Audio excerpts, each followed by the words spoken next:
if spirituality is a really important part of your life, then a linear step-by-step path might not actually fit your own natural inclinations. And being able to align yourself with life, a non-linear path might be the better way of approaching your vocation and your calling. And my name is Joe Yulee. I'm a philosopher. I am absolutely obsessed with vocations and paths and callings and helping anybody to know what their path is.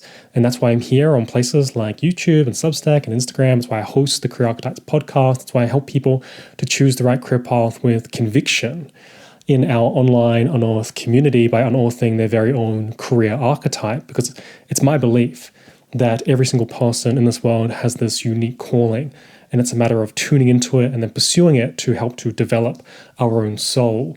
And when that doesn't happen, it's actually quite tragic and people end up regretting it later on in life, and I don't want anybody to have to feel that way. And this can absolutely be avoided. And when it comes to people that are naturally inclined towards pursuing spirituality, really interested in developing their own spirituality and their own soul, when it comes to vocations, it's typically not this linear progression, and that's not the best way to approach it. So if we are to think, and this model is also really dissolving as we speak at the moment, but this model of go to high school, or go to primary school, go to high school, go to university or college, then go and get an internship, then go and work within an organization for a long period of time, get some experience, and then maybe you get promoted, or maybe you go and do a lateral to another company and then continue on to progress. Or a similar model is, go to high school, instead of going to university or college, go and get a trade, go and be an apprentice for a period, gain that trade, and then go ahead and work within that trade for the next 20, 30, 40 years until it is that you go ahead and you retire. And there's this step-by-step methodical path that a lot of people will end up pursuing, because that's sort of the path that is laid out in front of us and has been laid out in front of us for a very long period of time. And we see that path, we understand that path, it gives us this sense of certainty. So we think, oh, okay, that's how I'm meant to be walking along, and that's how it's meant to go. Now, this can change when we start getting interested in spiritual pursuits, because we're no longer being held by what is meant to be progressed on within the specific career itself. And we're starting to work on these different layers of ourselves. We're starting to work on our connection with the divine, different higher domains, our own sense of here-ness and awareness, our own connection to the world, to nature, to humanity. And depending on whatever your sort of religious, spiritual flavor is, it's going to inform the types of activities and the types of work that you yourself are doing from a day-to-day basis. And one thing I've noticed is that when people start working on their own personal spirituality, maybe they're having a spiritual awakening, maybe they have been working on their own spirituality for a long period of time, is that there are often times or periods within their lives where they've got to go and work on things that aren't directly going to affect what people might see as like a career progression. One way in which this might come forward is that somebody's working on their career, it's going really, really well, right, from an external viewpoint. If you were to look at this person's career, you'd be like, oh, they're just moving up the ladder, they're just constantly getting promoted, they're moving forward, and yet internally they're feeling as though something's missing, there's this void, there's this element to themselves that is not being fulfilled or expressed or out there. They might not even know what it is, and it might just be this uncomfortableness, it might be this energy drain on them where they're feeling very, very down or tired, or as though they're constantly having to neglect themselves, which is very, very common. People will have spiritual practices, but then they'll get cut short. So for example, in the morning, they want to go ahead and work with mantras, work with just sitting there and meditating, but then they realize that, oh, I'm running late, so I've got to skip my spiritual practice and I have to go to work, and they're running out the door, and then later on they're like, I missed it, and there's this resentment and regret going on there, and that can happen. And so they realize that, hey, this other part of myself isn't being developed properly. There's this missing piece in my life that feels important, that we intuit as like, oh, that is something that needs to be in my life, and yet it's not getting nurtured, it's not getting worked on. Now, if they are to suddenly pull back and say, oh, I'm not actually going to pursue the next promotion, or I'm going to sit down with my boss and say, hey, I actually need to do a little bit less. Or they go ahead and they restructure their business so that they're not actually working on it 24/7, and instead they're working on it, 3 or 4 days of the week, or maybe they get a partnership whereby the other partner ends up understanding that they need to pull back. A lot of people from the external is like, why? Why would you do that? Everything's going so well. Externally, everything looks great. Why would you pull back? It's because they know that this other part of themselves isn't being properly developed. And that can cause them to pull back and go ahead and say, okay, if I'm getting really, really drained, or if I'm burning out, then I need to actually go and nurture this side of myself. And this sequence isn't correct in this linear way. Instead, it seems like they're going backwards, or they're just reverting back to a previous form. And what is actually going on, though, is that they're setting themselves up, even if they don't know it yet, for a later on future success. It just happens not to be in the step 1, step 2, step 3 way, in the unfolding story pattern that we might have attached ourselves to. Now, this can be hard for people to deal with, because if they think that a path should unfold in a very, very particular way, then suddenly it doesn't unfold like that, or suddenly they're feeling as though this other side of themselves isn't developed and they need to go work on that side, then they might not go ahead and do it, because they're like, well, if I don't keep going forward, then I'm not going to get that next promotion, then I'm not going to, really progress in the way that I have been progressing in the past. And so they start to deny that side of themselves. So not only can linear paths not take us in the correct direction, but they can hold us back from the correct direction as well, because the correct direction might not be known to us, and that might not be on the very pathway that we've chosen. And so instead we need to break it, or we need to go backwards in order to go forwards. A lot of people that I work with often have to go through some sort of period of rest, of healing, of coming back to themselves. I remember one student said to me that when she ended up unearthing a career archetype, it was like coming back home, right? This reconnection back into self prior to moving forward. And that can look like this step A, step B, step C, then step A again. It's like, oh, isn't it meant to go to step D? And it's like, oh, the pathway isn't as linear as I thought it was going to be. So this is one way to think about how these paths that are better suited for spiritual people might be non-linear. We might see them as an event or something accidental, suddenly interrupting our conscious space and saying like, hey, you shouldn't actually be going to that next step that you thought or you planned out, and instead it's this diversion into this different direction. One way to think about this, if we think about the use of the subject domain of astrology, they have one of the signs within the zodiac being Pisces. Now, Pisces is on an axis with Virgo. Now, these two signs are very interesting because Virgo is known as putting chaos into order. Right? We're looking at something and we're looking at and observing it and then putting it into the correct sequence or the correct places within the domain that you're looking at. That's why many different great writers have heavy Virgo placements, right? Because they're taking in the chaos of reality. There's so much to take in, and then they're putting it into a form or putting it into words, ordering it so that it can be understood in this manner. Now, that's one side of the axis. The other side of the axis is Pisces. This is another sign of the zodiac. If you think about it in its imagery form, you can think about two fishes almost going in this sort of parallel, but like they're going around each other. We can think of the image of yin and yang as well as another nice sort of Piscean image as well. And one of the cool things about the Pisces side of this axis is that it really reflects the opposite of Virgo, whereas Virgo is putting things into order.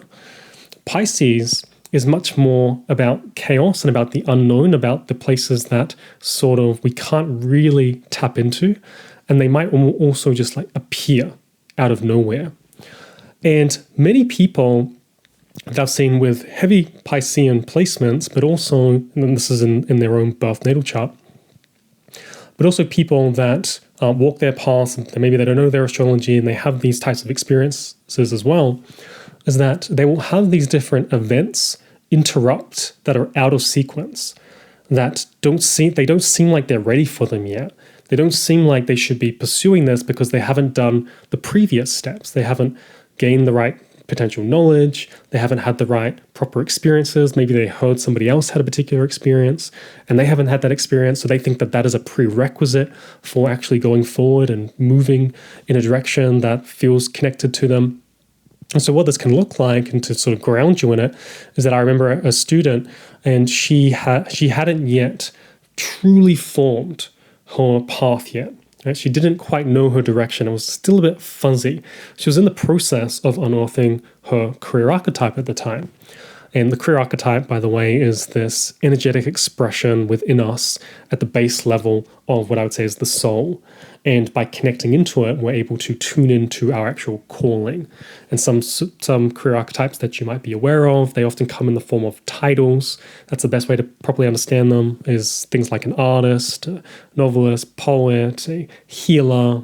I've worked with a multisensory healer, a mystic, a shaman, a lawyer, doctor, a perfumer. There are so many different career archetypes. But this particular student was still going through this process of unearthing her own. And she felt as though she needed to nail her career archetype prior to doing any sort of activity out in the world. And so she wasn't going to go ahead and do any activity until she knew exactly what it was. Now, the interesting thing that happened was that she was at some event, and it was her friend that was leading this workshop that was sort of facilitating the space for other women, and they were working together on these different particular issues that were, I think it was psychological things like self-doubt and the fear of expression, and also the fear of being your true authentic self. And her friend that was leading the workshop she also had somebody else that was helping her. And that person didn't show up, right? So it was just like this no-show. And she needed somebody else to help her to run this workshop. And so she goes to this person, the student that I was working with, who was at the event to just attend as somebody that was just participating, there to support her friend. And she said, hey, can you help to lead this with me? Can you help to work with me and actually be a facilitator and be an educator with me? I know you know so much. I just want you to come up with me and work this event with me. And she said that when she was asked, initially she was like, I can't do this. I'm not ready. I don't have all the stuff. I don't quite know what my career archetype is. I don't quite know what my path is. Should I be doing this? And then she said that she realized that she just needed to do it, right? Even though it was out of order, it was out of the sequence of how things she thought were meant to unfold should be, she needed to go ahead and do that. And so she did that. And through that event, as she was going through it, it actually opened up some doorways for her. It opened up some ideas as to, I really liked doing this particular type of speaking. I also really liked talking about this particular kind of subject. I didn't like that other subject that we talked about a little bit. And just by going through that process of tasting this and taking this chance, right? Because she felt as though she wasn't ready, but she did it anyway. She later on was better able to take in that information, and it helped her to end up unearthing her career archetype later, right? So it felt out of order. It felt as though this shouldn't work in this way because it hadn't worked like this for other people. And yet this was the exact approach or unfolding that was meant for her and her coming to awareness of her actual path. And if she hadn't have taken that opportunity, she might not have gained the right knowledge in order to actually know what her path was. And so this is another reason why non-linear paths and non-linear pursuits can help people that are spiritually inclined, because these accidents, these mistakes, these out of order events that can happen often give us so much crucial and useful information and pathways and steps towards what it is that we are meant to be doing. And if we are to, distrust this, or to say like, oh, I can't do that because I've first got to do this and then I'm going to do this. And if we're really like head down thinking that we know how everything is meant to unfold, we're going to miss the magic. We're going to miss so much of these potential pathways that are actually correct for us.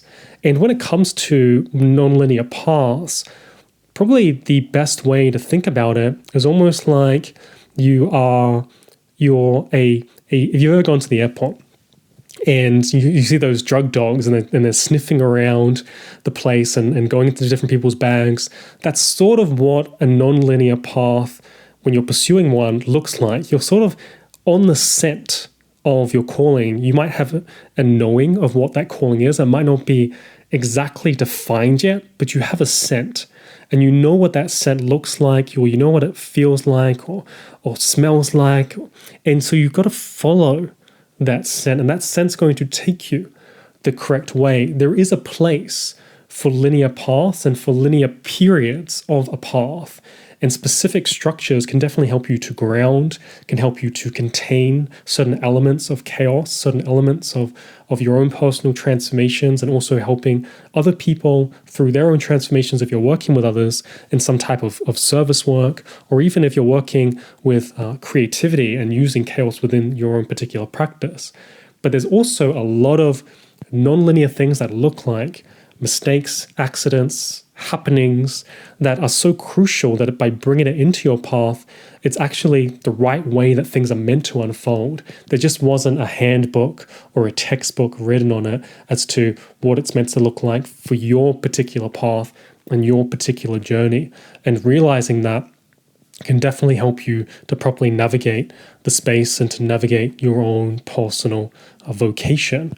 And so understanding that paths can often look a bit different, can look like these accidents happening or these events where you're sort of taken by surprise and you don't think, oh, I'm wasn't aware that this step was now ready for me to take because I didn't feel ready, and yet it actually is, can help you to see like, oh, I'm actually probably meant to take that step now. And by doing that, I'm going to open myself up to what the next step is. And this can really, really help people that have creative and spiritual paths in the world. I remember that I had a student more recently, and she said that she was getting hit on multiple fronts. She was thinking about pursuing her path at the same time that she ended up realizing that she had to move, which is another thing that can happen, right? People need to move homes all of a sudden, or suddenly your rent ends and you weren't aware that it was going to end, and you're getting taken out of where you've been living for a long period of time and moving across the country or moving interstate. And that can be like, oh, it's not meant to happen like this. No, this is a different order.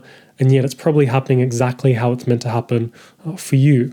But this student was having to move homes, was unearthing a career archetype, was also realizing that she needs to leave her job, and she was getting hit on multiple different angles, causing her path to look very chaotic and, once again, non-linear. And yet this was exactly what was meant to happen. Later on, she was able to unearth her career archetype and start to ground into living her calling out in the world, even though the sequences didn't quite look like it was meant to happen like that. It was actually completely perfect for her. And this happens time and time and time again.